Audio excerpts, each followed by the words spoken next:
Yo, it's Indie Night on Gamejolt. It's time to browse some games, featured lists, and we're playing Crumbling World today. Crumbling World is an isometric game with a medieval setting and a bunch of monsters to fight, a bunch of levels to go. Alrighty, it's time to download. When the blood of the last hero is spilled, the earth will stop. As it shudders the old make way for the new, a world emerges from the bowels of the earth, releasing hordes of terrifying creatures thirsty for chaos and destruction. Their arrival will mark the end of humanity as we know it. It's time for that good stuff. Listen, Crumbling World. Here's the best part of this game. The fact that you had a great initial art. I mean, it had wizards, dragons, just swords clashing, a deep-ass voice just serenading me in the beginning. I mean, for an intro, what else could I want? Then you came in and it was a great 3D world. You know, isometric, it's all good. I liked how the armor looked. But as I can say, this game is surely an alpha. I mean, but the mechanics worked. And that is a plus. But let's be honest, I like the leveling system if I could use it. That's about it for the good stuff. Short today, isn't it? Well, I appreciate you, my counterpart, and now it is my job to figure out what can be improved upon on this concept. So definitely it is an alpha stage. It's definitely nothing, it's definitely not there yet. It's not created to be perfect in any way. However, the bare minimum basic mechanics, just like the combat system, I didn't know what to do. I didn't know how to fight, but apparently all it is just X to use the sword. Didn't know how to use the shield at all. There was a tutorial dropped on his page, but no one would have known, especially when it comes to the instructions on the actual game itself not working. So definitely that is something to fix. And why would you use X as a combat tool?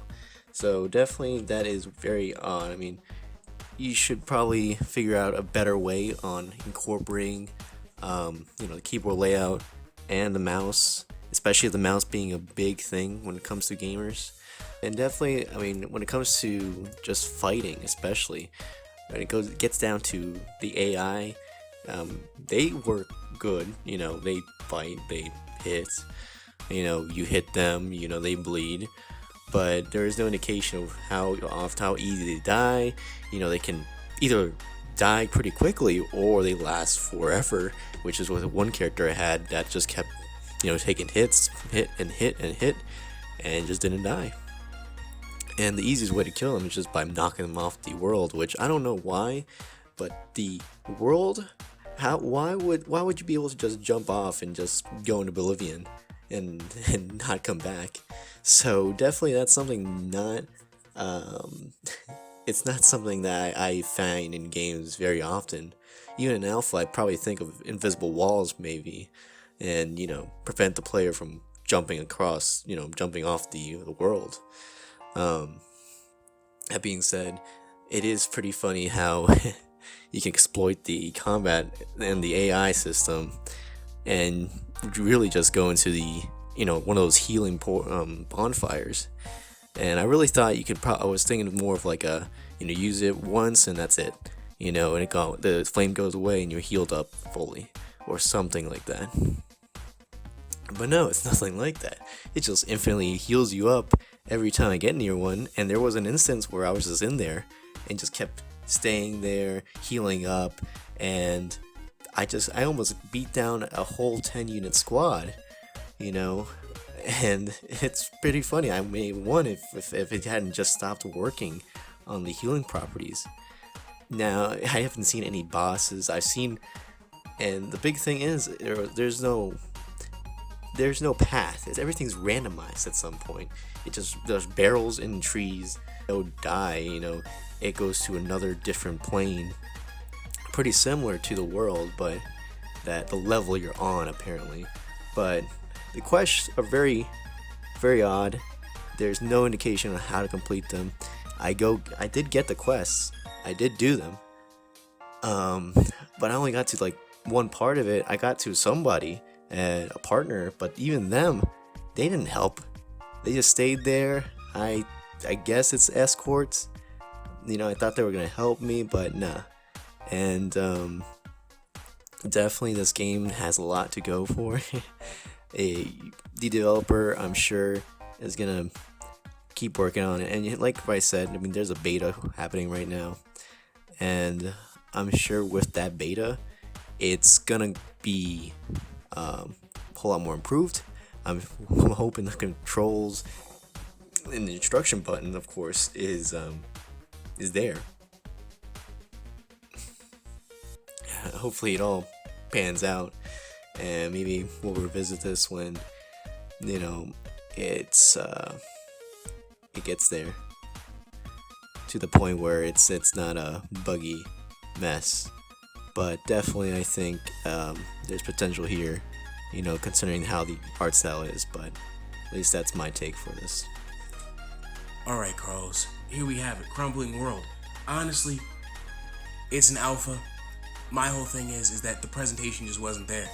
The art style was, but if you don't have all the ingredients to make the pot good, you don't got a dish. Yeah, when you fail the basic mechanics, which is the combat system, you got the health system, you got those bonfires that just heal you randomly. You got barrels planting into trees for some reason. There's definitely a lot of bugs in this game that need to be sorted out. Of course, an alpha, I know, but that being said, there should be things that should already be at least less noticeable when it comes to the actual gameplay. I definitely saw that it just seemed to me like there were just things missing from it being at least a real product to see.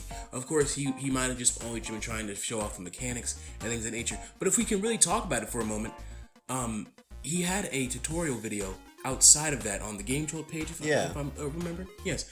And that's all well and good, but it says something when it can't be inside the own game. You had the instructions tab there. Why didn't you have the instructions there? What was stopping you from that? That was something that I felt should have been dealt with. That should have been there. Yeah, just a quick little text. That's all it is, really. It didn't have to be a good tutorial like in that video where it had the buttons and all that. It just needed to be in there just to lessen the confusion. Yeah, and it just, because of that confusion, it really did lower the enjoyment at first. And remember, if there's a lesson in this, it's that first impressions are really everything. Because if you don't present your product in a good and profound, in a cohesive manner, it just seems like chaos. Yeah, so realistically, in the end, he is working on it. Mm-hmm. It is going to beta soon. Yes. And hopefully, there's definitely more movesets. Mm-hmm. There's better, instead of X being the combat, maybe use the mouse or include the mouse somehow, because that, PC gamers, when it comes to games like like on PC, most of them use a mouse in general, especially in something like that. So you got Dark Souls. Look at Dark Souls. It's definitely something that it looks like it's emulating in just a more of a artistic way, without all the realism. But that being said, it should be said that concentrate on finalizing the quest system, concentrate on the ally AI. And the AI in general needs to be, I would say a bit more better in terms of just a basic attack. So definitely there's a lot of things that you can be doing to improve upon it. So at least for right now, I don't recommend playing the demo for the alpha. I definitely think it's better to wait for the beta. Yes. And hopefully the beta is just better than and includes most of the points already. And I totally agree as well. The alpha is just not, you can watch its progress at this point, I would say, before you get in, because it is just a frustrating mess as of right now, in my opinion. I think for both of us, it's going to be a thumbs down. Yep. And that is the conclusion of this game for Indie Night. Indie Night!